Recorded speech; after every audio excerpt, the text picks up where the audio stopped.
Hai, Assalamualaikum. Saya Kak Ki daripada Pegawai Ketua Operasi Perfume Paradise. Saya mewakili Kak Fi untuk mewakilkan Perfume Paradise di Big Stage Alpha. Kak Fi tidak dapat hadir menguruskan persiapan menunaikan ibadah haji.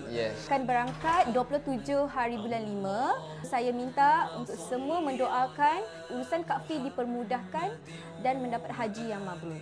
Di kesempatan ini juga saya dan semua wakil daripada Big Stage Alpha kita ingin mendoakan supaya segalanya berjalan dengan lancar, segala perancangan itu dipermudahkan, mendapat haji yang mabrur. Kita bolehlah sikit baca sikit Al-Fatihah dan doakan mereka agar dimudahkan segala urusan. Al-Fatihah. A'udzubillahi minasyaitonir rajim. Bismillahirrahmanirrahim.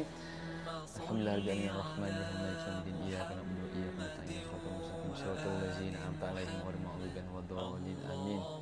Alhamdulillahirrahmanirrahim. Wassalatu wassalamu ala asyrafil anbiya'i wal mursalin wa ala alihi washabihi ajma'in. Ya Allah ya Rahman ya Rahim. Seperti yang diberitahu, seperti yang kami tahu bahawa Kak Fi dan juga Abang Safwan akan pergi 27 hari bulan untuk menunaikan ibadah haji. Ya Allah, permudahkanlah urusan mereka, permudahkanlah perjalanan mereka, selamatkanlah mereka pergi dan pulang. Doa daripada kami supaya mereka mendapat haji yang mabrur. Semoga bisnes Perfume Paradise akan sentiasa terus berkembang. Untuk kita semua, ada ruang untuk kita improvekan diri kita, ada ruang untuk kita baiki segala kesalahan diri kita, dan semoga segalanya diberkati dan dilimpahi rezeki dan rahmat daripada Allah Subhanahu Wa Taala. Rabbana la tuzigh qulubana ba'da idh hadaytana wa hab lana min ladunka rahmah innaka antal wahhab. Rabbana atina fid dunya hasanah wa fil akhirati hasanah wa qina azabannar. Wa sallallahu ala sayyidina Muhammadin wa ala alihi washabihi wasallam walhamdulillahirabbil alamin. Amin amin. Semoga urusan Kak Fi dan juga Abang Safwan dipermudahkan dan mendapat haji yang mabrur. Kesempatan ini juga alang-alang dah Kak Fi dan Abang Safwan menjejakkan kaki di tanah suci.